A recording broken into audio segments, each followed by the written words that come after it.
Bioware has been in a bit of a weird place since the launch of Mass Effect Andromeda and the game's subsequent critical and commercial failure. Let's not mince words here, the studio's reputation has gone down the shithole, its in-office politics and in-studio mismanagement have been laid bare, and many consider it to be far gone from its glory days. Few will argue that their upcoming new IP, Anthem, is pretty much their last hope. If that game fails, there is little doubt that EA will swiftly send the studio to the chopping block like they did with Visceral Games. Because that's just what EA does. The publisher interferes and fucks with a project, and the studios take the downfall, after which they are gutted of their essential IPs and personnel, their souls are sucked out, if you will, before the remaining husk is spit out. For many studios, a deal with EA has proven to be a deal with the devil. It's basically their soul for all the riches and resources. It always ends up being too good to be true,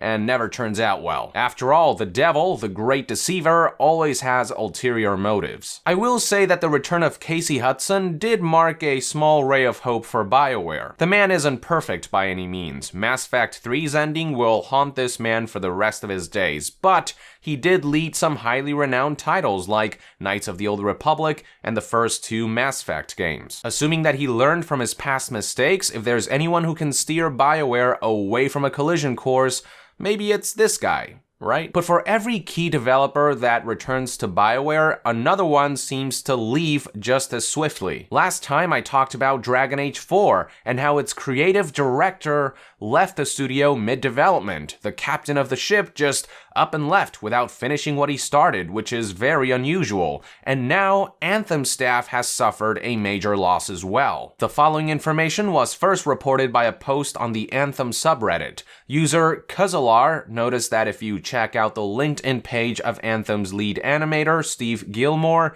it shows that he's no longer working at the studio. Looking through his profile, you can see he isn't any random animator. We are talking about a guy who has been with the company for the better part of 17 years and was also lead animator for titles like Knights of the Old Republic and Dragon Age Inquisition. He was also director of animation and cinematics across all projects between February 2003 and November 2007, which encompasses games like Jade Empire and the first Mass Effect. So yeah, once again we're witnessing a project leader or a head of a department just up and leave in the middle of a game's development. This is simply not normal, especially when a major title like Anthem is about a year out before launch, which isn't that long. Now, to address concerns and make some reassurances, a Bioware representative actually replied to the Reddit post. Here's what they said. Generally speaking, of course we are sad when people leave, and we no longer get the opportunity to work with them. But no company is without turnover. Even senior people, it happens. There is still a very large number of people that have been with the company a long time. Let's take KOTOR, came out in 2003, as an example. If you look at the credits under Core Game Design, which was literally the first list in the credits, we have the following: David Faulkner, Stephen Gilmore, Casey Hudson, Drew Karpyshyn, James Olin, Preston Watamaniuk, Derek Watts. The only person in that list that is gone is Steve, with Drew and Casey leaving and coming back. So I know it's easy to look for any details to determine what is going on when there is little news, but I would say don't read into departures too much. Now, don't get me wrong, I would like nothing more than to wholeheartedly believe that Steve Gilmore's departure really isn't that big of a deal, but we saw a similar pattern of key developers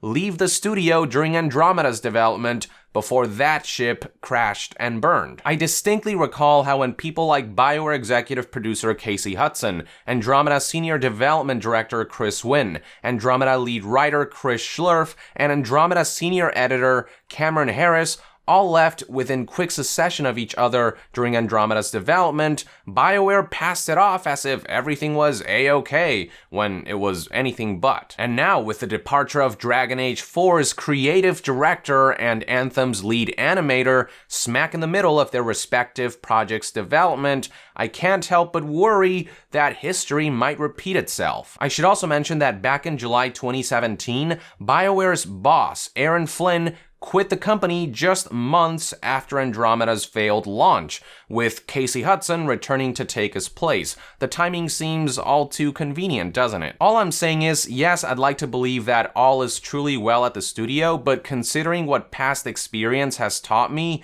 I wouldn't let my guard down and brush this type of employee rotation off as shit happens, no biggie. I really do hope that Anthem ends up being a fantastic game that puts Bioware back on the radar, but with EA pushing this Games as Services initiative on all their studios and games, and with those who don't conform like Visceral Games just being gutted and shut down, and with major developers leaving Bioware during such pivotal times of some of their upcoming projects, I would be hard-pressed to not at least be a little concerned. I get the sense that at the very least, there is some kind of major shakeup happening behind the scenes courtesy of EA, who got pretty spooked after Andromeda failed so badly, which prompted them to shut down BioWare's Montreal studio and shelve the Mass Effect series as a whole. Pretty drastic stuff. I don't know, just the more I hear about news like this, the more I get the sense that EA is reshaping BioWare to fit the publisher's mold, which can never end well. And maybe this is just me, but I feel like the harder a developer tries to convince me that everything's fine, the more paranoid I get that everything's not, especially nowadays. But this is all conjecture on my part. We'll have to wait until the game launches in 2018 to find out if development on Anthem really was smooth sailing or if the departure of major BioWare veterans is foreshadowing a troubled development and launch. With that, I would like to end this news update. Thank you for tuning in. If you like this video, consider supporting me on Patreon. All contributions will go towards helping us remain 100% independent. And to be further updated on all things gaming news, reviews, and discussions, stay tuned right here on Young Yeah. I'll see you guys next time. Young out.